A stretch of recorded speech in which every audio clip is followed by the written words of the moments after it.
পাপ হতে পারে, ভুল হতে পারে, অন্যায় হতে পারে। ওই অন্যায়ের উপর অটল থেকো না, আমার কাছে ফিরে আসো। কাম টু ইউর লর্ড, তোমার রবের দরবারে ফিরে আসো।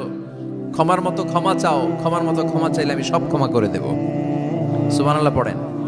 রব্বুল আলামিন বলেন, ইয়া আইয়ুহাল্লাযীনা আমানু তুবু ইলাল্লাহি তাওবাতান নাসুহা। ও বিশ্বাসীরা, ভুল করেছো, অন্যায় করেছো, পাপ করেছো, জুলুম করেছো, আমার কাছে ফিরে আসো, ক্ষমা চাও। ক্ষমার মতো ক্ষমা চাইলে সব গুনাহ মাফ করে দিতে পারে কে? পাপ নাই, গুনাহ করি নাই, এরকম কেউ আছি? কথা বলেন। কত পাপ করছি, কোনো হিসাব আছে? পৃথিবীর কেউ না জানলেও জানে কে? আল্লাহ ডেকে বলে, গোলাম আমি হলাম গাফিরুয যামব কাবিলুত তাওব। আমার কাজ হলো ক্ষমা করা, আমার কাজ হলো তওবা কবুল করা। শয়তানের কাজ হলো ওয়াসওয়াসা দেওয়া, আমাদেরকে ভুল পথে নিয়ে যাওয়া। আর আমাদের কাজ হলো ভুল করে ফেলা, আল্লাহর কাজ হলো ভুলগুলো মাফ করে দেয়া। আল্লাহ ডেকে বলে, গোলাম তোরা যদি ভুল না করতি, তোরা যদি পাপ না করতি, তোরা যদি অন্যায় না করতি, তোদেরকে ধ্বংস করে দিয়ে এমন একটা জাতি আমি এই দুনিয়ার বুকে তৈরি করতাম, যারা সকালবেলা ভুল করে দুপুরে মাফ চাইতো, দুপুরে ভুল করে রাত্রে মাফ চাইতো, আজকে ভুল করে আগামীকাল মাফ চাইতো। আর আমি আল্লাহ গুনাহগুলো তাদের সব ক্ষমা করে দিতাম। ক্ষমা করে দিতে আল্লাহর বড্ড ভালো লাগে। বান্দা আল্লাহর কাছে বারবার চাক, চোখের পানি ছাড়ুক, এটা আল্লাহ পছন্দ করে। চোখের পানির যে কত পাওয়ার আপনি কল্পনাই করতে পারবেন না। অনুশোচনার চোখের পানি, চোখ বেয়ে নাকের ডগা পেয়ে জমিনে পড়ার আগেই আল্লাহ এই বান্দারে মাফ করে দেয়। বিশ্বনবী ডেকে বলে, ও আমার উম্মতেরা শোনো, আল্লাহর কাছে দুনিয়ার মানুষদের দুই ফোঁটা পানি সবচেয়ে প্রিয়।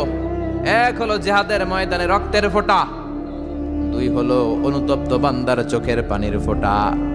কত ভুল আপনি করেছেন, কত অন্যায় আপনি করেছেন, কত পাপ আপনার হয়েছে, কত মিথ্যা আপনি বলেছেন, কয় ওয়াক্ত নামাজ ছেড়েছেন, কয় লাখ টাকা ঘুষ খেয়েছেন, কত যৌতুক আপনি খেয়েছেন, কত মিথ্যা আপনি বলেছেন। আপনার পাপ যত বড় হোক, যত বিশাল হোক, যত বেশি হোক, আল্লাহর দয়ার পরিসীমা তার চাইতেও বড়। আপনার পাপ, আপনার অন্যায়, আপনার জুলুমগুলো যদি হয় খালের পানির সমান, বিলের পানির সমান, আল্লাহর দয়া সাগরের পানির সমান। আপনার পাপ যদি হয় সাগরের পানির সমান, আল্লাহর দয়া মহাসাগরের পানির সমান। আপনার পাপ আর অন্যায় যদি হয় পাহাড়ের সমান, আল্লাহর দয়া আকাশের সমান। আপনার পাপ যদি হয় আকাশের সমান, আল্লাহর দয়া আরশের সমান। এজন্য আল্লাহ বললেন, ইয়া আইয়ুহাল্লাযীনা আমানু তুবু ইলাল্লাহি তাওবাতান নাসুহা। ও আমার গোলাম, তুই তোর নিজেরে যত বেশি ভালোবাসিস, তার চেয়েও আমি তোরে বেশি ভালোবাসি। তোর বাবা মা তোরে যত বেশি ভালোবাসে, তার চেয়েও আমাদেরকে বেশি ভালোবাসে কে? আল্লাহ বললেন, ভালোবাসারে তৈরি করার পরে আমি 100 টুকরা করলাম। চিল্লায় বলেন, কয় টুকরা? 99 টুকরা ভালোবাসা আমি আল্লাহ নিজের মধ্যে রেখে দিলাম। 1 টুকরা ভালোবাসা গোটা বিশ্বের সবার মধ্যে আমি ভাগ করে দিলাম। 1 টুকরা ভালোবাসা পেয়ে আমাদের অবস্থা দেখছেন? আল্লাহ যদি 1 টুকরা না দিয়ে আমাকে 30 টুকরা দিত, কথা কন। 1 টুকরা না দিয়ে 80 টুকরা দিলে কি হইতো? কথা কয় না, কথা কন। রাসূল আমার ভালোবাসা, রাসূল আমার আলো আশা, রাসূল আমার প্রেম বিরহের মূল আলোচনা, রাসূল আমার কাজে কর্মের অনুপ্রেরণা। ঠিক কিনা? আমার নবীর জন্য আমার ভালোবাসা আছে না নাই? আমার রবের জন্য আমার ভালোবাসা আছে না নাই? আমার মা বাবার জন্য ভালোবাসা আছে না নাই? সবার জন্য সবার ভালোবাসা আছে না নাই? আমগো দিবস লাগবো কেন? আজকেও তো আমগো ভালোবাসা দিবস, কথা কন। যদি এখন দিবস না, রজনী, আজকে তো আমাদের চান্দোলাতে ভালোবাসা রজনী, কথা কন। প্রতি মুহূর্তে আমাদের ভালোবাসা, এজন্য আমাদের ডেট পালন করা লাগে না। আমরা সব সময় সবারই ভালোবাসি। চিল্লায় বলেন ঠিক কিনা? এজন্য আল্লাহ ডেকে বললেন, গোলাম আমি যে তোদের কত ভালোবাসি তোর ধারণা নাই। চোখের পানি ছাড়, গুনার কথা স্মরণ কর, তওবা কর। তওবার মতো তওবা করলে সব গুনাহ মাফ করে দিতে পারে কে? বিশ্বনবী বলে, আমার কোনো গুনাহ নাই, তারপরেও প্রতিদিন 70 বারেরও বেশি আমি তওবা করি। আল্লাহে ইন্নী আস্তাগফিরুল্লাহ ওয়া আতুবু ইলাইহি আকসার মিন 70 মাররা। Could you imagine that? কল্পনা করছেন কোনদিন যে নবীর গুনাহ নাই, ওই নবী তওবা পড়ে প্রতিদিন 70 বার, আকসার 70 বারেরও বেশি। আমার পড়া দরকার কয়বার? আপনার পড়া দরকার কয়বার? বিশ্বনবী 70 বারের বেশি বলে আমাদের পড়া দরকার কয়বার? আর আমরা প্রতিদিন পড়ি কয়বার? কথা কন। আমাদের ভুল হবে, ভুল হতে সমস্যা নাই, ভুল হওয়াই মানুষের স্বভাব, কিন্তু ভুল হওয়ার পরে ভুলের উপর অটল থাকা যাবে না। শয়তান আর মানুষের মধ্যে এই মৌলিক পার্থক্য। শয়তান ভুল করে ভুলের উপরই আছে, ঠিক কি না? ক্ষমা চায় নাই, কিন্তু আমরা সকালে ভুল করলে দুপুরে মাপ চাই কার কাছে? 19 সালে ভুল করলে 20 সালে মাপ চাই কার কাছে? মৃত্যুর আগ পর্যন্ত আমরা ক্ষমা চাইলে ক্ষমা করে দিবে কে? সব সময় 24/7 তওবার দরজা খোলা, দুইটা সময় ছাড়া। ভালো করে মনে রাখবেন, মুখস্থ ঠোঁটস্থ যেন থাকে। দুইটার সময় তওবা কবুল হয় না, চিৎকার করে বলেন কয় সময়? এক হলো বাদাল গারগারা, গারগারানি যখন আসে, মালাকুল মাউত যখন চলে আসে, মালাকুল মাউতরে যখন দেখে ফেলবেন তখন তওবা কবুল হবে নাকি? কথা কন। ফেরাউনের নাম শুনছেন? ওরা যখন আল্লাহ লোহিত সাগরে ডুবাইয়া পানি খাওয়াইতে লাগলো, পানি খাইতে খাইতে পেটটা হয়েছে এত বড়, আর পানি খাইতে পারেন। এরপর হাত তুলে কয় আনা মিনাল মুসলিমিন। কোরআনের আয়াত, আনা মিনাল, হাত তুলে কয় আমি মুসলমান। ফেরাউন নাই বলে মুসলমান, আমরা যাবো কই? কথা কহ। ফেরাউন হাত তুলে কয় আনা মিনাল মুসলিমিন। আল্লাহ কয় টাইম ইজ আপ, দেরি করছস। অনেক সময় দিলাম, অনেক সুস্থ রেখেছি, ক্ষমতা দিয়েছি, দাপট দিয়েছি, তখন যদি ঘাটটা নত করে, মাথাটা নত করে একবার ক্ষমা চাইতি, ফেরাউন তোরেও ক্ষমা করে দিতাম। কিন্তু সময় শেষ হওয়ার পরে আমি মুসলমানদের অন্তর্ভুক্ত বললে কোনো লাভ হবে নাকি? আল্লাহ বলল সময় নাই, সময় শেষ। কারণ মুসা আলাইহিস সালামের চাচাতো ভাই অনেক দাওয়াত দিল, জাকাত দে। কারণকে জাকাত দিব না, এই সম্পদ আমি কামাইছি, আল্লাহ দেয় নাই। মুসা আলাইহিস সালাম বললেন তাহলে আযাবের অপেক্ষা কর। আযাব চলে আসলো। আল্লাহ বলেন মুসা সেফ জোনে যাও, সরো, এখনই আযাব। ফাখাসাফনা বিহি ওয়া বিদারিহিল আরদ, পুরো ফাইয়ুমের জমিনটার আল্লাহ কাঁপিয়ে দিলেন, আর কারুনকে সহ পুরো সম্পত্তি তার জামিনের ভিতরে দাবিয়ে দিলেন। হাঁটু পর্যন্ত কারুন দেবে যায়, ভাবছে উঠে যাবে। কোমর পর্যন্ত দেবে যায়, ভাবছে উঠে যাবে। গলা পর্যন্ত যখন দেবে যায় আর সুযোগ নাই। কয় মুসা আমার সব সম্পত্তি তোরে আর তোর আল্লাহরে দিয়ে দিলাম, আমারে বাঁচা, আমারে সব সম্পত্তি তোর আর তোর আল্লাহর, আমারে খালি বাঁচা, চাচা আপন প্রাণ। আল্লাহ বলে সময় শেষ। তার মানে বাদাল গারগারা তওবা কিন্তু আর কবুল হয়? এই হলো একটা। নাম্বার 2, বাদা তুলুই শামস মিন মাগরিবিহা, প্রতিদিন চাঁদোলাতে সূর্য কোন দিক দিয়ে ওঠে? কথা কয় না? পূর্ব দিকে। কিয়ামতের আগ দিয়ে সূর্য আর পূর্ব দিকে উঠবে না, পশ্চিম দিক থেকে উঠবে। যেদিন প্রভাতে পশ্চিম দিক থেকে সূর্য উঠবে, ওই দিন থেকে তওবার দরজাটারে বন্ধ করে দিবে কে?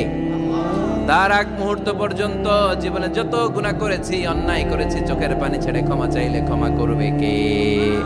শয়তান আল্লাহরে চ্যালেঞ্জ দিছে, আল্লাহ তুমি আমারে জাহান্নামে পাঠাবা, আমিও তোমার বান্দা করে লয়ে একসাথে জামাতে ঢুকমু।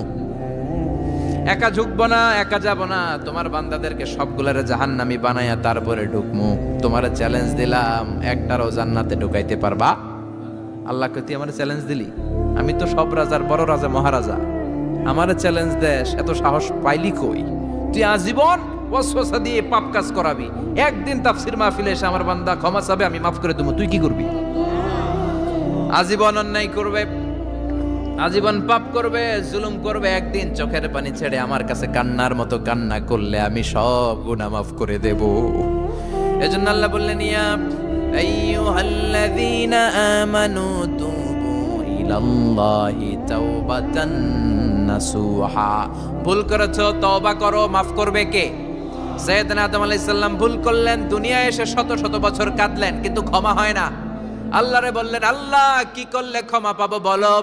ফাতালাক্কা আদামু মির রাব্বিহি কালিমাতিন ফাতাবা আলাইহি। আল্লাহ বললেন ও আদম তোমারে কিছু কালেমা শিখাইয়া দেই, এই কালেমাগুলো দিয়ে আমার কাছে দোয়া করো, ক্ষমা করে দেব। আল্লাহ শিখাইয়া দিলেন ও আদম দুই হাত তুলে চোখের পানি ছেড়ে আমার কাছে পড়ো রব্বানা, পড়েন রব্বানা যালামনা আনফুসানা ওয়া ইল্লাম তাগফির লানা ওয়া তারহামনা লানাকুনান্না মিনাল খাসিরিন। এটা শিখাই দিয়েছিল আল্লাহ। আল্লাহ আমি জুলুম করেছি, অন্যায় করেছি, ভুল করেছি, পাপ করেছি, তুমি যদি ক্ষমা না করো ক্ষমা করার কেউ নাই, ঠিক কি না? আমরাও পাপ করলে এই দোয়াটা পড়ার দরকার আছে না নাই? 5টা শর্ত সাপেক্ষে আমাদের তওবা কবুল করবে কে? তওবা কবুল হওয়ার কিছু শর্ত আছে 5টা। কয়টা? চিৎকার মেরে বলতে হবে, তওবা কবুল হওয়ার শর্ত কয়টা? 1 নম্বরে হচ্ছে আল ইকরা, acknowledgement. You have to give the acknowledgement that you are the greatest sinner on earth. আপনাকে ঘোষণা দিতে হবে যে আপনি পৃথিবীর সবচেয়ে বড় পাপী। 1 নম্বর শর্ত, আপনি বলেন যে আল্লাহ, আমার চেয়ে বড় পাপী নাই, আকাশের নিচে জমিনের উপরে আমি সবচেয়ে বড় পাপী, এমন কোনো পাপ নাই যেটা আমি করি নাই, ঠিক কিনা? 1 নম্বরে পাপের ঘোষণা দেন। 2 নম্বরে আন-নাদাম, নাদাম মানে repentance. You have to be repentant for what you have done. আপনাকে অনুতপ্ত হতে হবে, চোখের পানি ছাড়তে হবে। আল্লাহ, আমি লজ্জিত, আল্লাহ আমি নাদান, আমি পিশাচ, আমারে মাফ করে দাও। তার মানে স্বীকার গেলেন কি অন্যায় করেছেন। 2 নম্বরে আপনি অনুতপ্ত হলেন। 3 নম্বরে স্টপ, যেই পাপ করতেছিলেন ওইটা থামান। Stop what you have done, যেটা করতেছিলেন আগে থামান। আপনি সুদ খাইছেন, অনুশোচনা আসলো, মাফও চাইতেছেন, আবার সুদও খাইতেছেন, হবে? আপনি ঘুষ খেয়েছেন, তওবা শুরু করলেন, আবার ঘুষও খেয়ে যাচ্ছেন, হবে? থামেন, স্টপ।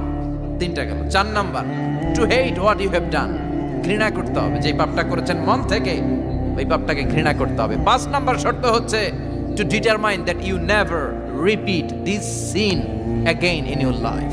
আল্লাহর ওয়াদা দেন, কমিটমেন্ট দেন যে আল্লাহ, আমার জীবনে পারতপক্ষে এই পাপ জীবনেও করব না। চিৎকার করে বলেন ঠিক কিনা? তার মানে আপনি স্বীকার যান, তারপরে আপনি অনুতপ্ত হবেন, যে পাপ করেছেন থামিয়ে দিবেন, পাপটারে মন থেকে ঘৃণা করবেন, আর আল্লাহরে ওয়াদা দিবেন, আল্লাহ আর করব না। এই 5টা শর্তের আলোকে তওবা করলে জীবনের সব গুনাহ মাফ করে দিবে কে? এজন্য আল্লাহ বললেন, ইয়া আইয়ুহাল্লাযীনা আমানু তুবু ইলাল্লাহি তাওবাতান নাসুহা। তওবার মতো তওবা করো, সব গুনাহ মাফ করতে পারে কে? তওবা করবেন তো? রাজি আছেন? কবে করবেন? এই মুহূর্তে তওবা করলাম, এই মুহূর্তে আল্লাহর কাছে ক্ষমা চাই, আল্লাহ জীবনের সব গুনাহ মাফ করে দাও। আমাদের দেশে তওবা করার জন্য হুজুর লাগে, কথা কন? পিসা হুজুর, বড় হুজুর, ছোট হুজুর, হাফেজ সাহেব লাগে না?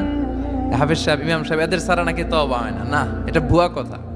আপনি অনুতপ্ত হন, আপনি চোখের পানি ছাড়েন, আপনি আপনার রবরে বলেন, ক্ষমা করে দিবে কে? ইমাম সাহেব আসতে হবে শর্ত না, পীর সাহেব হুজুর এসে হুজুরের হাতে হাত রেখে তওবা পড়তে হবে শর্ত না। আপনার রবরে ডেকে চোখের পানি ছেড়ে ক্ষমা চান, ক্ষমা করবে কে? আর প্রতিদিন শতবার পড়তে থাকবেন আস্তাগফিরুল্লাহ। আওয়াজ করে সবাই পড়েন আস্তাগফিরুল্লাহ, আর জোরে পড়েন আস্তাগফিরুল্লাহ। বিশ্বনবী বলেন, মান লাজিমাল ইস্তিগফার জাআলাল্লাহু লাহু মিন কুল্লি দিকিন মাখরাজা। সব সময় ইস্তিগফারের সাথে যে লেগে থাকবে, রব্বুল আলামিন তারে 5টা জিনিস দিবে। কয়টা? কথা কন আরো জোরে, সবাই বলেন কয়টা? নাম্বার 1, জাআলাল্লাহু লাহু মিন কুল্লি দিকিন মাখরাজা। বিপদে পড়লে বিপদ থেকে উদ্ধার করবে কে? আমাদের তো কোনো বিপদ নাই না? আছে কত বিপদ, হ্যাঁ? রাস্তাঘাটে দুর্ঘটনা হতে পারে, যে কোনো সময় ভূমিকম্পে পড়তে পারি, বজ্রপাত পড়তে পারে না, ঠেড়া পয়রা মানুষ নাই, আছে না নাই? এই বিপদ আপদ থেকে আপনারা রক্ষা করবে কে? যদি আপনি ইস্তেগফারের সাথে আঠার মতো লেগে থাকেন। কিসের সাথে? কথা বলেন। ইস্তেগফারের সাথে লেগে থাকতে পারলে 1 নাম্বার হচ্ছে বিপদে পড়লে আপনারে মুক্ত করে দিবে কে? 2 নাম্বার, ওয়া মিন কুল্লি হাম্মিন ফারাজা। যে কোনো ধরনের টেনশন, হাইপার টেনশন থেকে বাঁচায় দিবে কে? আমাদের তো টেনশন মেনশন নাই না? আছে? লাইফ নিয়ে টেনশন, বাঁচার টেনশন, মরার টেনশন, ক্যারিয়ারের টেনশন, রাস্তাঘাটে যানজট, এটার টেনশন, পুলিশের দৌড়ানি, র্যাবের দৌড়ানি, বাড়ির ভাড়া, গ্যাস বিল, বিদ্যুৎ বিল, ছেলে মেয়েদের লেখাপড়া, কত টেনশন। এই সব টেনশন থেকে আপনারে মুক্ত করে দিবে কে?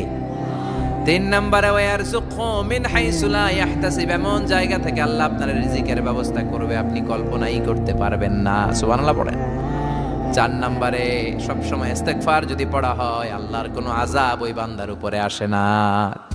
ওমা কানাল্লাহু মুআযযিবাহুম ওয়া হুম ইস্তাগফিরুন।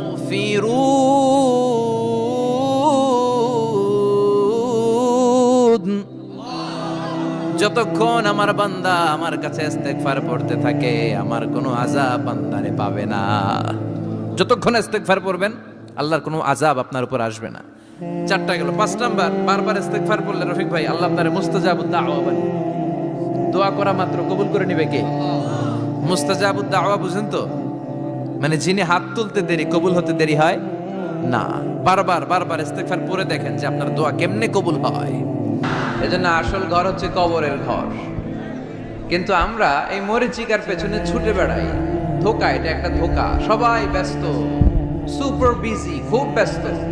কি জন্য তুমি ব্যস্ত জানে না?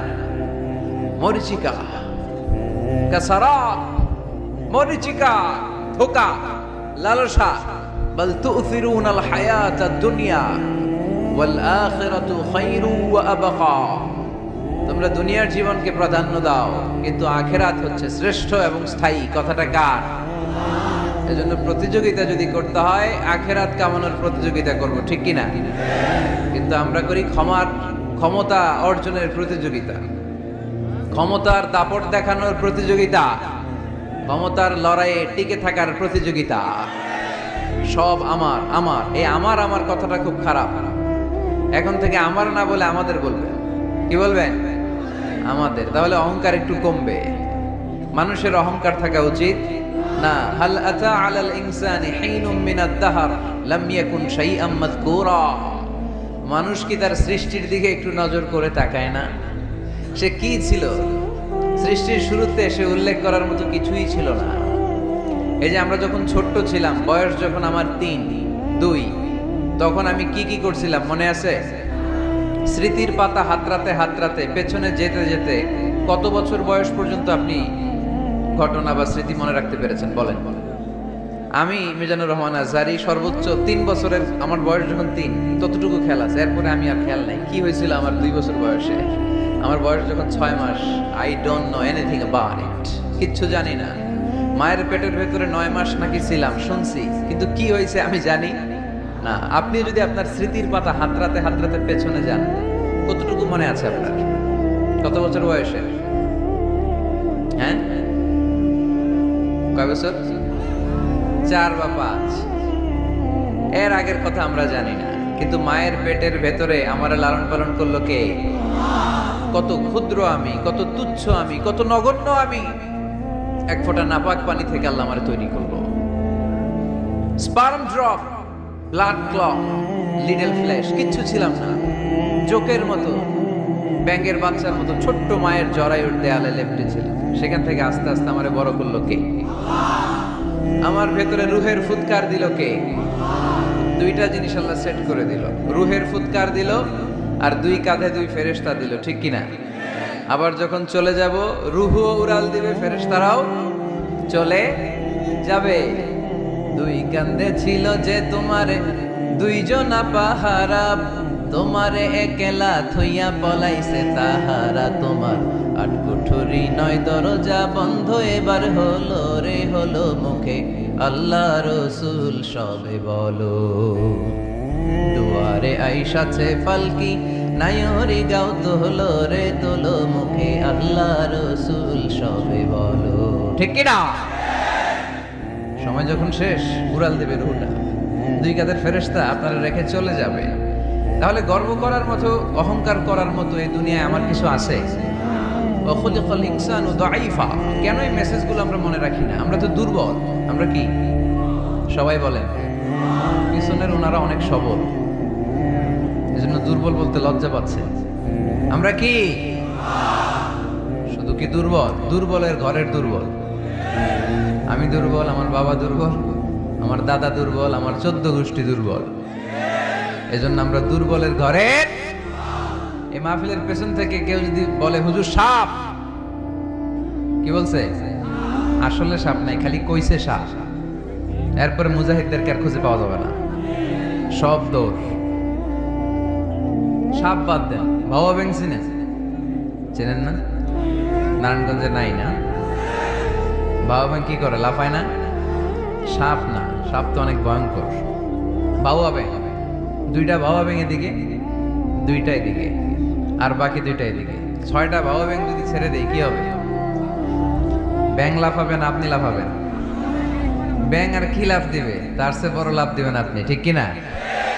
তো এই তো আমাদের ক্ষমতা। ভূমিকম্প আসলে শব্দ, বাড়ির মালিক। ভূমিকম্প আসলে নারায়ণগঞ্জের শুধু ভাড়াটিয়ারা বাড়ি থইয়া দেয় দৌড়, বাড়িওয়ালারা দৌড়ায় না। হ্যাঁ, বাড়ির মালিক তো উনিও দৌড়ায়, ভাড়াটিয়াও দৌড়, বাড়িওয়ালাও দৌড়, সরকারও দৌড়, জনগণও দৌড়। চিল্লায় বলো ঠিক কিনা? খুলিকাল ইনসানু দাঈফা, দুর্বল আমরা, দুর্বলের ঘরের দুর্বল। এজন্য আমরা যেন অহংকার প্রদর্শন না করি। অহংকার আল্লাহর চাদর, আল্লাহর চাদর ধরে যেন আমরা না টানি। আমরা যেন বিনয়ী হই, মুতাওয়াদি। কানা রাসূলুল্লাহ সাল্লাল্লাহু আলাইহি ওয়াসাল্লাম মুতাওয়াদিআন জিদ্দান, অত্যন্ত বিনয়ী ছিলেন আল্লাহ রাসূল সাল্লাল্লাহু আলাইহি ওয়াসাল্লাম। কখনো অহংকার দেখাতেন না, কখনো অহংকার প্রদর্শন করতেন না। অহংকার করা হচ্ছে শয়তানের খাসলাত, ঠিক কিনা? খালাকতানি মিন নার ওয়া খালাকতাহু মিন তিন। সে লজিক খাটাইছে আল্লাহর সাথে। আল্লাহর সাথে লজিক খাটানো যাবে? আল্লাহ বললেন সেজদা দাও, আদমকে সেজদা দাও, সব ফেরেশতারা সেজদা দিল। শয়তান যুক্তি খাটালো, খালাকতানি মিন নার, আল্লাহ তুমি আমাকে তৈরি করেছো আগুন থেকে, ওয়া খালাকতাহু মিন তিন, আদমকে তৈরি করেছো মাটি থেকে। মাটির বৈশিষ্ট্য রেখে দিলে নিচে টপাস করে পড়ে, আর আগুন জ্বালিয়ে দিলে উপরে দাউ দাউ করে উপরে উঠে যায়। তো যেটা ঊর্ধ্বগামী এটা নিম্নগামীকে কখনো সেজদা করতে পারে না। এই লজিক খাটাই আসে শেষ, ওর দুনিয়াও শেষ, আখিরাতও শেষ। আল্লাহর আদেশের ক্ষেত্রে কোনো লজিক নাই। সামি'না ওয়া আতা'না, শুনলাম মানলাম। আল্লাহ আদেশ করেছে, এই আদেশের উপরই থাকতে হবে। বরকত আছে না নাই? এজন্য আমরা যেন অহংকারী না হই, আমরা যেন বিনয়ী হতে পারি। আল্লাহ তুমি তৌফিক দান করো। আজকের মাহফিলটাকে আল্লাহ তুমি নাজাতের ওয়াসিলা বানাও। আমার যে যুবক ভাইরা আজকের এই প্রোগ্রামে স্বতঃস্ফূর্ত অংশগ্রহণ করার মধ্য দিয়ে ইসলামের পক্ষে এই গণজোয়ারকে তৈরি করেছে, এই গণজোয়ারকে তুমি ইসলামের জন্য কবুল করো। আমার প্রাণপ্রিয় যুবক ভাইদেরকে তুমি সৈয়দনা ওমর ফারুক রাদিয়াল্লাহু তাআলা আনহুর মতো ইসলামের বীর সেনানী হিসেবে কবুল করো। পর্দার অন্তরালে আমার মা বোনদেরকে আল্লাহ তুমি খাদিজাতুল কুবরা তাহেরা রাদিয়াল্লাহু তাআলা আনহার মতো কবুল করো। পুলিশ ভাইরা আজকে অনেক কষ্ট করেছে। আপনাদের এই থানার সম্মানিত ওসি সাহেব, উনি ওনার প্রোটোকল দিয়ে আমাদেরকে এখানে নিয়ে এসেছে। আপনাদের এই এলাকার সম্মানিত চেয়ারম্যান সাহেব সারাটা দিন অনেক কষ্ট করে এই প্রোগ্রামকে এনশিওর করেছে। বিশেষ করে আপনাদের অত্র এই আসনের সম্মানিত এমপি মহোদয় সেলিম ওসমান সাহেব, উনিও খুব খোঁজ খবর নিয়েছে এই প্রোগ্রামের ব্যাপারে। সর্বোপরি আমরা আল্লাহর কাছে শুকরিয়া জানাই যে আল্লাহ তাআলা আজকে আমাদেরকে সুস্থভাবে এই প্রোগ্রামে আসার সুযোগ করে দিয়েছে। এরকম প্রোগ্রাম, কোরআনের মাহফিল বন্ধ হোক, এটা কি আমরা চাই? কোরআনের কথা চলবে, এটা আমরা চাই কি চাই না? সেজন্য যদি ত্যাগ স্বীকার করা লাগে, দরকার আছে না নাই? ময়দানে যদি থাকতে হয়, রাজি আছে না নাই? আল্লাহ তুমি তৌফিক দান করো। মুসাপুর পশ্চিমপাড়া জামে মসজিদ, মুসাপুর কি গ্রামের নাম? যুব সংগঠন ও এলাকাবাসীর যৌথ উদ্যোগে, মাশাআল্লাহ, যুবক এলাকাবাসী ভাই ভাই, অন্যদের কোনো খাওয়া নাই, ঠিক কিনা? এরকম আন্তরিক সংঘ গড়ে তুলতে হবে এলাকায়। যুবকরা হচ্ছে আগামীর বাংলাদেশ, তোমাকেই খুঁজছে বাংলাদেশ। তোমার দেহে এখন অনেক শক্তি, উচ্ছ্বাস, এটাকে ইসলামের পক্ষে কাজে লাগাতে হবে। এটা আজে বাজে কাজে, মাদকের পেছনে দৌড়াদৌড়ি করে, অপরাজনীতির পেছনে দৌড়াদৌড়ি করে, মারামারি এগুলোর পেছনে দৌড়াদৌড়ি করে, সন্ত্রাস, জঙ্গিবাদ, টেন্ডারবাজি, চাঁদাবাজি এগুলোর পেছনে দৌড়াদৌড়ি করে সময় নষ্ট করা যাবে? এদিকে কি দেখা যায় না?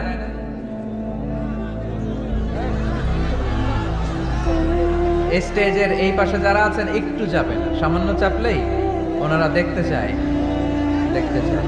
বাস বাস বাস, একটু চাপতে হবে বোধহয় আপনাদের।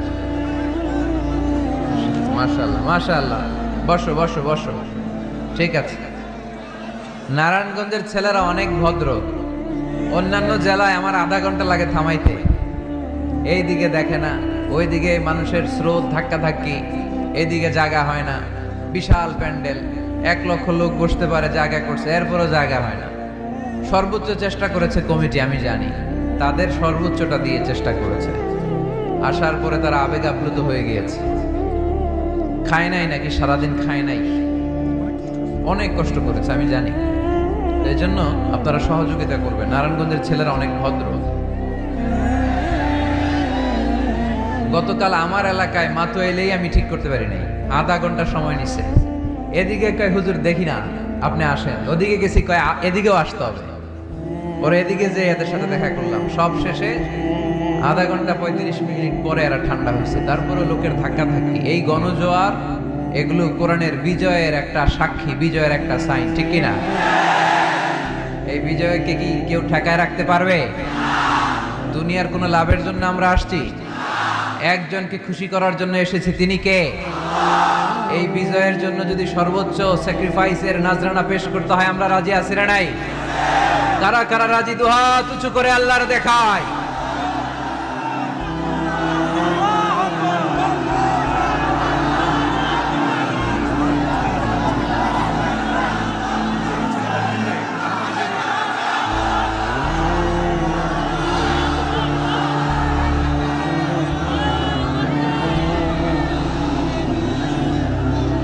আল্লাহ তুমি কবুল করো। এই যে যুবক ছেলেগুলো খেলার মাঠে যায় না, এখন আড্ডাবাজিতে যায় না, টেন্ডারবাজিতে যায় না, চাঁদাবাজিতে যায় না, উল্টাপাল্টা কোনো কাজে যায় না। এরা যাত্রা পালায় এখন আর যায় না, এরা গানের কনসার্টে যায় না, এরা কোরআনের প্রেমে পাগল হয়ে এসেছে, ঠিক কিনা?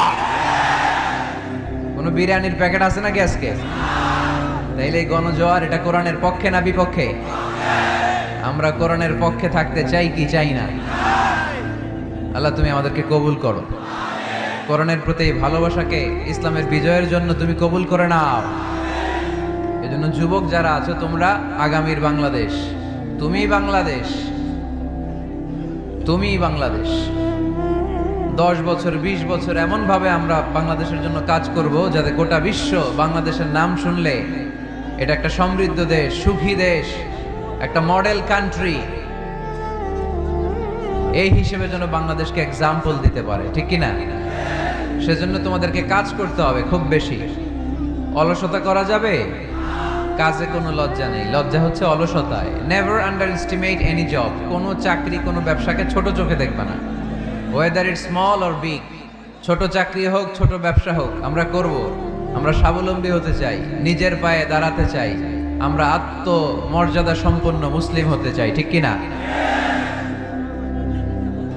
কেইছে এখানে লোকজন অনেক বেশি হয়ে গেছে, দাঁড়ানোর জায়গা নাই। প্রতি রাতের ঘটনা। প্রিয় ভাইয়েরা, কি হয়েছে? কি হয়েছে? প্রজেক্টর আছে, প্রজেক্টর আছে। এই সাউন্ড বক্স এখন নামাইতে গেলে অনেক সময় লাগবে। একটু দেখো, একটু দেখো। ক্যামেরাওয়ালা ভাইদের প্রতি একটু এহসান করো। এখানে যদি 1 লক্ষ লোক হয়, কালকে 20 লক্ষ লোক এই কথাগুলো শুনবে।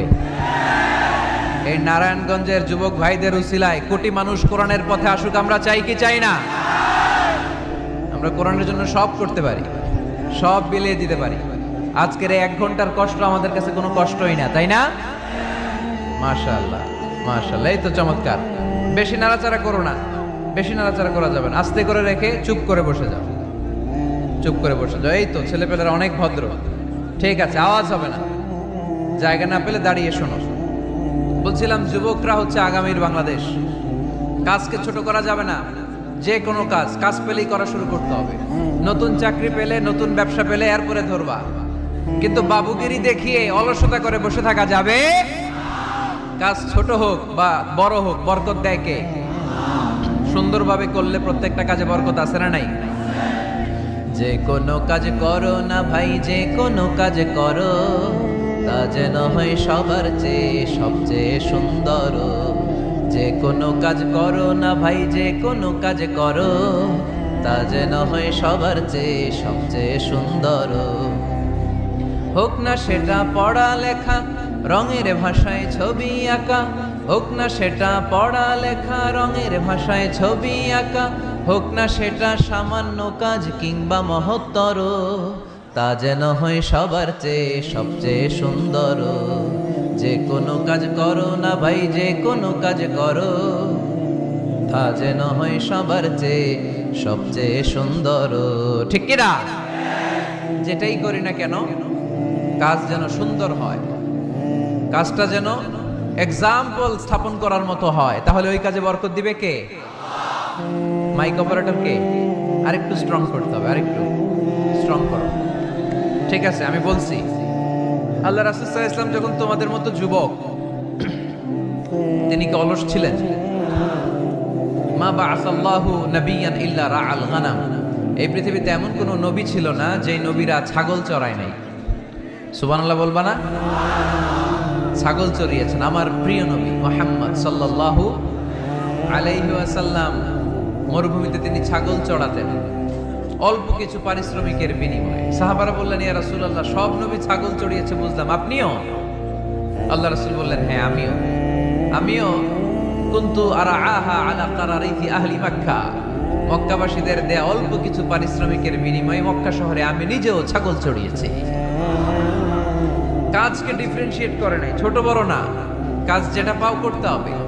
কাজ করে খাওয়ার মধ্যে কোনো লজ্জা নেই, আছে শুধু সম্মান। ঠিক কিনা? সাউন্ড তো আরো খারাপ হয়ে গেল মনে হয়। এরকম কেন? একটা স্ট্রং এবং clean, strong and clean sound দাও। আসো আসো, ঠিক করো। তো এই জন্য যুবক যারা আছো, তোমরা আগামীর বাংলাদেশ। আল্লাহ রাসূল সাল্লাল্লাহু আলাইহি ওয়াসাল্লাম যুবক বয়সে একটা সংগঠন করেছিলেন, নাম হচ্ছে কি নাম? আরবিতে এটাকে বলে হালাফুল ফুদুল। হালাফ মানে শপথ, ফুদুল মানে ভালো কাজ, ভালো কাজের শপথ। আমরা কি পারি না অলিতে গলিতে এরকম হিলফুল ফুজুলের মতো ইসলামিক ক্লাব গড়ে তোলা? পারবো না আমরা? এগুলোর উদ্যোগে আজকে যেরকম যুব সংগঠন ও এলাকাবাসীর যৌথ উদ্যোগে প্রোগ্রাম, এরকম সুন্দর সুন্দর প্রোগ্রাম করতে হবে। শুধু আউটডোর না, এখন থেকে ইনডোর প্রোগ্রাম করার দরকার আছে না নাই? আমাদের দেশে কমিউনিটি সেন্টারে শুধু বিয়ে আর সুন্নতে খাতনা, গোটা বিশ্বে কমিউনিটি সেন্টারগুলোতে কমিউনিটি বড় বড় প্রোগ্রাম করার জন্য তারা অ্যারেঞ্জ করে। কমিউনিটি সেন্টারগুলোতে সেখানে ইনডোর প্রোগ্রাম করতে হবে। প্রতি মাসে ভালো ভালো স্কলারদেরকে এনে, ইনফ্লুয়েন্সিয়াল স্পিকারদেরকে এনে যুবকদেরকে মোটিভেট রাখার দরকার আছে না নাই? কারণ যুবকরাই আগামীর বাংলাদেশ। আল্লাহ রাসূল সাল্লাল্লাহু আলাইহি ওয়াসাল্লাম প্রতিজ্ঞা করালেন যে হিলফুল ফুজুলের শপথ হচ্ছে মক্কায় চাঁদাবাজি টেন্ডারবাজি চলবে না, দুর্বলের উপর সবলের কোনো অত্যাচার চলবে না। তো এরকম হিলফুল ফুজুল থাকার দরকার আছে না নাই? আল্লাহ যুব সংগঠনকে তুমি কবুল করো, এলাকাবাসীকেও তুমি কবুল করো। মিনার বাড়ি বন্দর, নারায়ণগঞ্জ, মুসাপুর রাস্তার পাশে 2 দিন ব্যাপী তাফসীরুল কোরআনের প্রোগ্রামের আজকে দ্বিতীয় রজনী। প্রথম দিন কথা বলেছিলেন হযরত মাওলানা সাদিকুর রহমান আল আজহারী। আল আজহার ইউনিভার্সিটিতে আমরা একসাথে পড়াশোনা করেছি। আমার ছোট ভাই সুন্দর কথা বলে, কোরআন থেকে বলে। আল্লাহ তাআলা সাদিকুর রহমান আল আজহারীর জ্ঞানকে তুমি আরো বাড়িয়ে দাও। আজকের রজনীতে আমাকে রেখেছেন আপনার আলোচক। আমার আগে কথা বলেছে very energetic, hard working, enthusiastic যুবকদের আইকন শায়েখ সিফাত হাসান।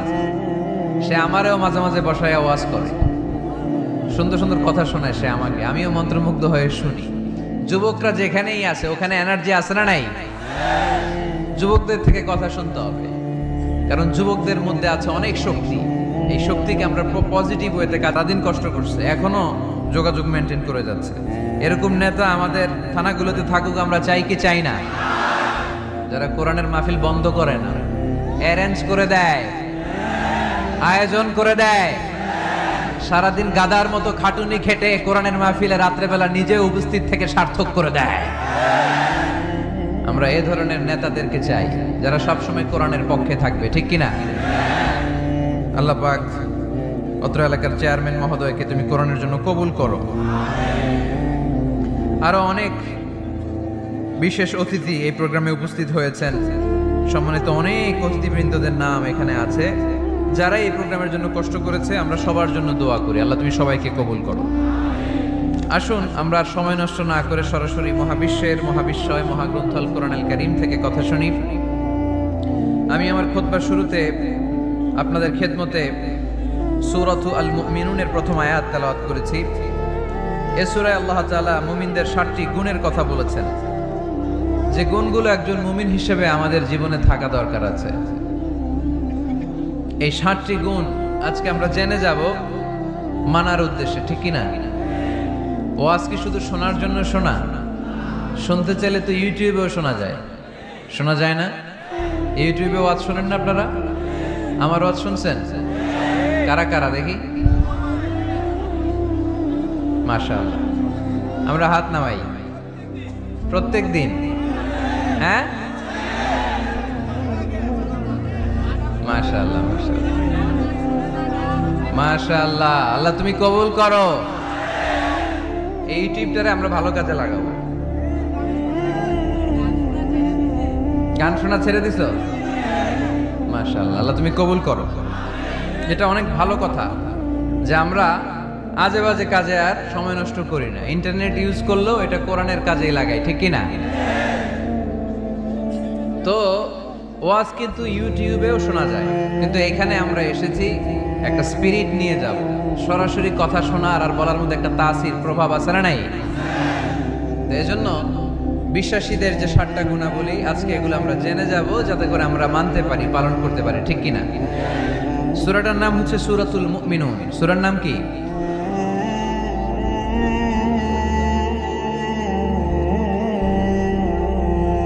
সূরাতুল মুমিনুন। বিশ্বাসীদের নামে সূরা, তাই না? আবার দেখেন কাফিরদের নামেও কোরআনে সূরা আছে না নাই? কি নাম? সূরাতুল কাফিরুন আছে না? কুল ইয়া আইয়ুহাল লা আ'বুদু মা। তাহলে আমরা হলাম বিশ্বাসী। আমরা কি? আমাদের নামে একটা সূরা দিল কে? খুশি লাগে না? ভাল লাগে না অনেক? আমাদের নামে আল্লাহ কোরআনে সূরা দিয়েছেন। আবার আমাদের বিরোধী যারা কাফির, তাদের নামে আল্লাহ সূরা দিলেন। আরেকটা শ্রেণী আছে, মুমিনও না কাফিরও না, মাঝামাঝি। কি নাম? মুনাফিক। তাদের নামে সূরা আছে না নাই? সূরাতুল মুনাফিকুন। এরা বড্ড ভয়ঙ্কর। মুনাফিকের চেয়ে কাফের ভালো, মুনাফিকের চেয়ে হিন্দু ভালো, মুনাফিকের চেয়ে খ্রিস্টান ভালো। কারণ কেউ যদি কাফের হয়, আমরা জানি ও কাফের, ও ইসলামের শত্রু, এটা জানি, ওর ব্যাপারে সচেতন। কিন্তু মুনাফিক, সে বলে মুসলিম কিন্তু ভিতরে ভিতরে মুনাফিক। ঝামেলা আছে না নাই? ভিতরে এক বাইরে আরেক, তার নাম মুনাফিক। ভিতরে এক বাইরে আরেক, তার নাম ডবল স্ট্যান্ডার্ড মেনটেন করে। দুমুখ সাপ, এদিকেও আছে ওদিকেও আছে, এদিকেও যায় ওদিকেও যায়, এদিকেও নাই ওদিকেও নাই, নেহি এদার নেহি ওদার, দারমিয়ান মে সাদার বাদার। আছে না? উপর দিয়ে ফিটফাট, ভিতর দিয়ে সদরঘাট। উপর মে পাক সাফ, আন্দার মে খালাত মালাত। উপরে অনেক পাক সাফ, ভিতরে ঝামেলা। এরা মুনাফিক। যেদিকে বৃষ্টি এদিকে ছাতা ধরে, যখন যার কাছে টাকা পয়সা আছে তারে তেল মারে। আছে না নাই? আমরা মুনাফিক হতে চাই? আমরা মুমিন হতে চাই কি চাই না? মুমিন হয় কখন? যখন তার বিশ্বাস থাকে, ঠিক কি না? আল্লাহ বিশ্বাস, আখিরাতে বিশ্বাস। এই বিশ্বাসটা কিন্তু অনেক দামি। টাকা দিয়ে বিশ্বাস কেনা যায়? আমরা আল্লাহর উপর বিশ্বাস রাখি, আখিরাতে বিশ্বাস রাখি, নবী রাসূলদের উপর বিশ্বাস রাখি, তাই আমরা মুমিন। বিশ্বাসটা অনেক দামি। ঈমান যার মধ্যে থাকে সে হচ্ছে মুমিন। আমল পড়ে, আগে ঈমান। আগে কি? ঈমান হচ্ছে সংখ্যা, আমল হচ্ছে শূন্য। এখন ঈমান নাই, আপনার আছে শুধু আমল। শূন্য বসাতে বসাতে বসাতে বসাতে নারায়ণগঞ্জ থেকে ঢাকা, এটার কোনো দাম আছে? 2000 শূন্য আপনি পাইছেন। 2000 ফলাফল কি? শূন্য। কারণ ঈমান নাই, সংখ্যা নাই। এবার আপনার ঈমান আছে, পেলেন একটা সংখ্যা 1, তারপর আমল করতে শুরু করলেন, পেলেন শূন্য। যাকাত দিলেন, পেলেন শূন্য। হজ করলেন, পেলেন শূন্য। দাম আছে না নাই? একের পরে শূন্য দিলে দাম আছে না? তাহলে আগে লাগবে কি? ঈমান। ঈমান মানে বিশ্বাস। বিশ্বাসটা খুব দামি। এই বিশ্বাস যেন নষ্ট না হয়, বিশ্বাসে যেন আঘাত না আসে। বিশ্বাসটা কত দামি জিনিস দেখেন। বন্ধু বন্ধুর মধ্যে যদি বিশ্বাস না থাকে, বন্ধুত্ব টেকে? কথা বলেন। স্বামী যদি স্ত্রীরে বিশ্বাস না করে, সম্পর্ক টিকে? কথা বলেন। বিশ্বাস অনেক দামি জিনিস। দেখবেন বাবা যখন তার ছোট্ট মেয়েটাকে কোলে তুলে উপরে এরকম ছুঁড়ে মারে, ছোট্ট মেয়েটা খিলখিল করে হাসে।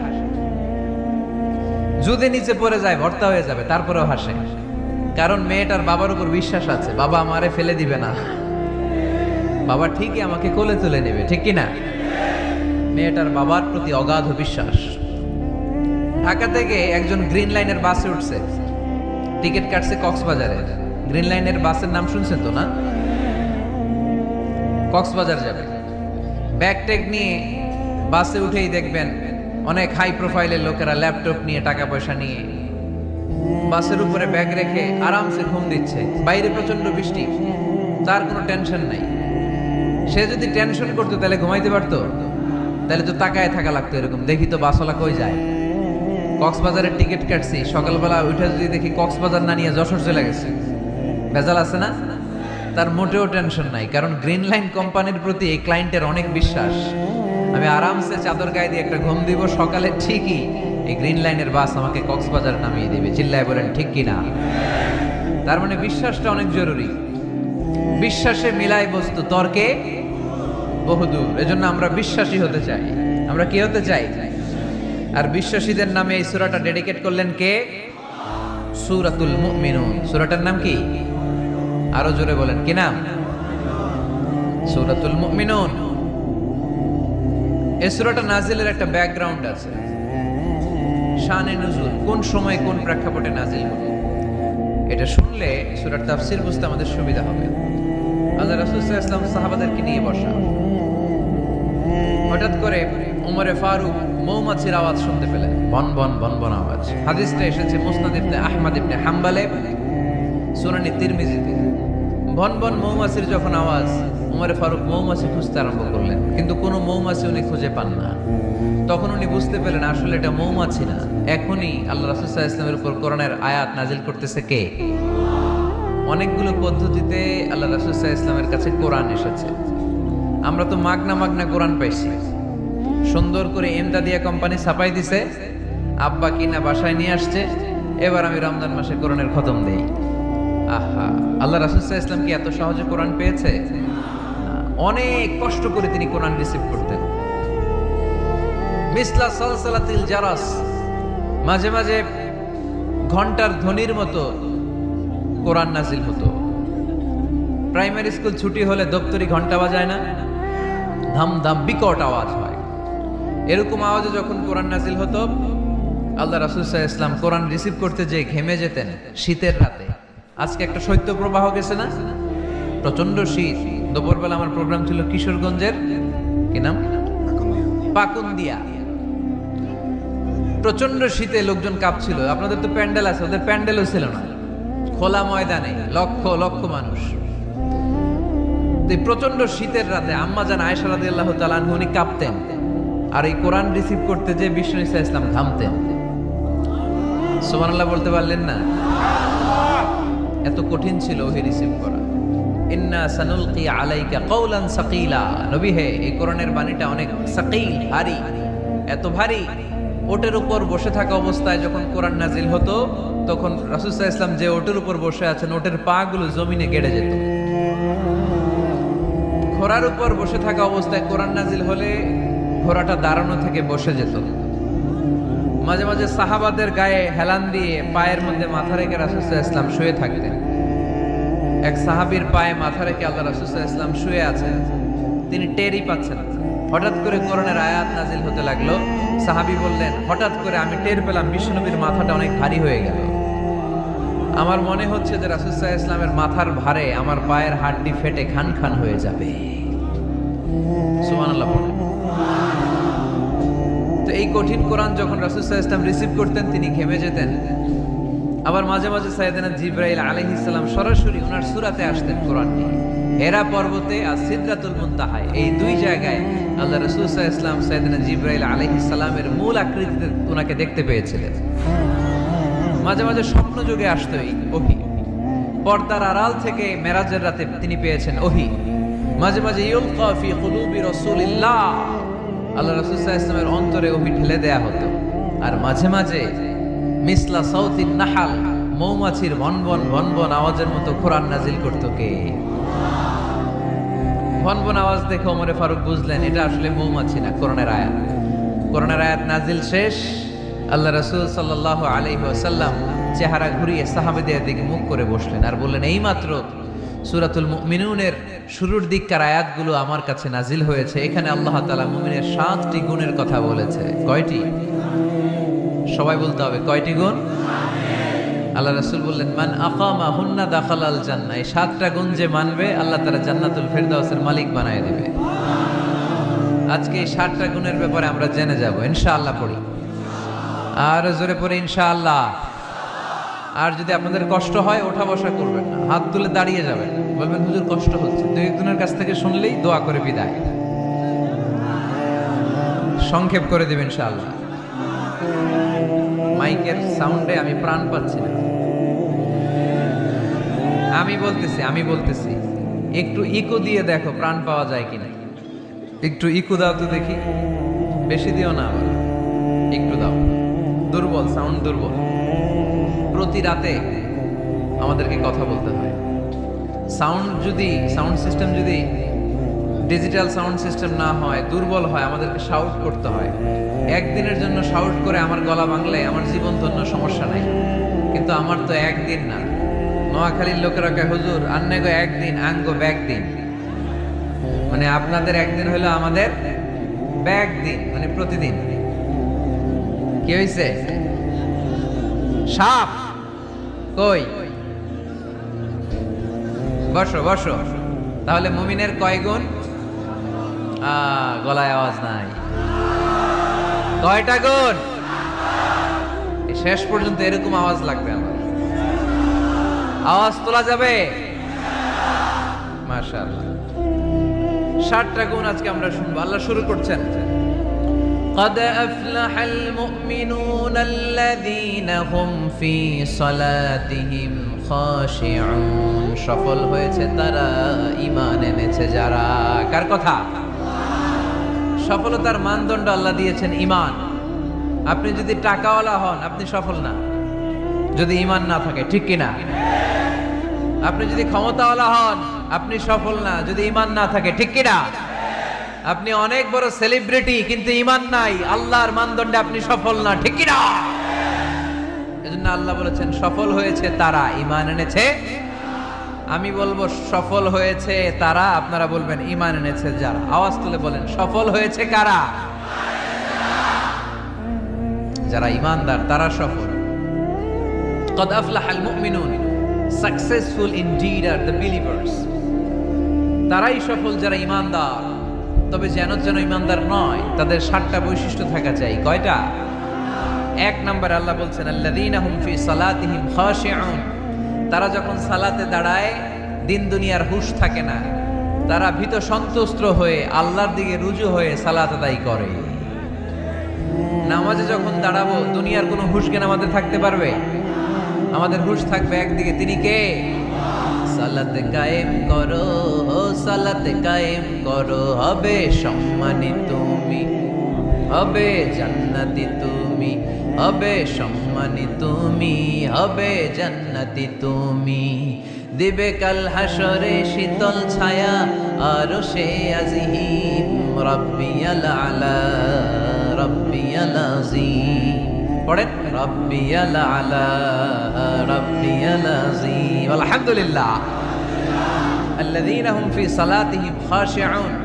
শুরু হয়ে গেল মুমিনদের 7টি বৈশিষ্ট্যের আলোচনা। 1 নম্বর বৈশিষ্ট্য হচ্ছে মুমিনরা যখন নামাজে দাঁড়ায় দিন দুনিয়ার হুঁশ থাকে না, তাদের চিন্তা, তাদের ধ্যান চলে যায় একদিকে, তিনি কে? সাইয়েদনা আলী রাদিয়াল্লাহু তাআলা আনহু যুদ্ধের ময়দানে মারাত্মকভাবে জখম হলেন, আহত হলেন। পায়ের ভেতরে জিহাদের ময়দানে তীর ঢুকে গেল, তীর কেউ টেনে বের করতে পারে না, এতটাই জখম হয়েছে। তীর ধরে টান মারলে তিনি চিৎকার মারে। বিশ্বনবী দেখলেন অবস্থা বেগতিক। আল্লাহর হাবিব বললেন তীর ধরে টানাটানির দরকার নাই, যেহেতু টান মারলে ব্যথা পায়। ছেড়ে দাও, আজান দাও বেলাল, তুমি আজান দাও, একামত দাও। এক সাহাবীরে বললেন, আমি যখন নামাজে দাঁড়াবো, আলী যখন নামাজে দাঁড়াবে, নামাজরত অবস্থায় তুমি তোমার নিজের দায়িত্বে আলীর পায়ের ভেতর থেকে তীরটা টেনে বের করে ফেলবা। আজান দেয়া হলো, একামত হলো, বিষ্ণু ঈসা ইসলাম নামাজ পড়তে শুরু করলেন। সাইয়েদনা আলী রাদিয়াল্লাহু তাআলা আনহু নামাজে দাঁড়ালেন।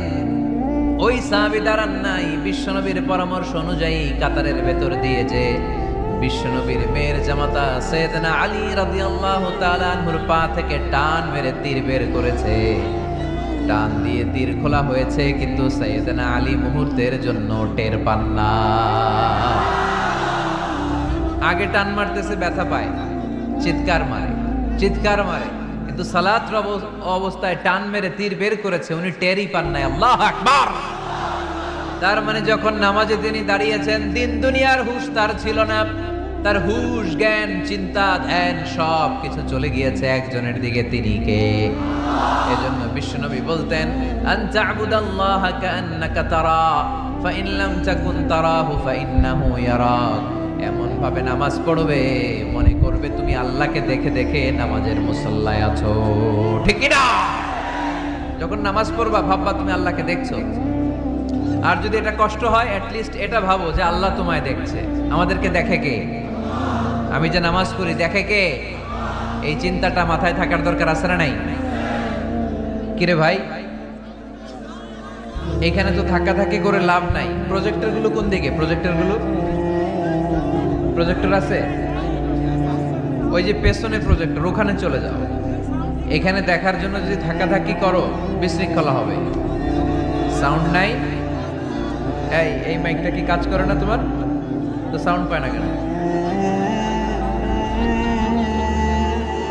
আচ্ছা, সাউন্ড কম বলে যদি চিল্লাও তাহলে তো আমার কথা আরো শোনা যাবে না। ও দেখতেছে, ওকে দেখতে দাও।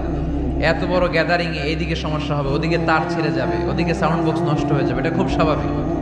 তোমাদের সহযোগিতা লাগবে, তা না হলে তো একটু পর পর আলোচনার মাঝখানে ব্রেক দিলে আলোচনা করা যাবে না। লক্ষ লক্ষ লোকের সমাগম, এখানে কিছু সমস্যা হবেই, এগুলো মেনে নিয়েই আমাদেরকে বসে থাকতে হবে, ঠিক কিনা? মাইক অপারেটর, লাস্ট চান্স দিলাম তোমার, এটা ঠিক করো তাড়াতাড়ি। তোমার মাইকের কারণে অনেকবার ব্রেক হয়েছে আমার আলোচনা। হয়েছে, একটা ছেলে কথা বলবো না এখানে। এই ছেলে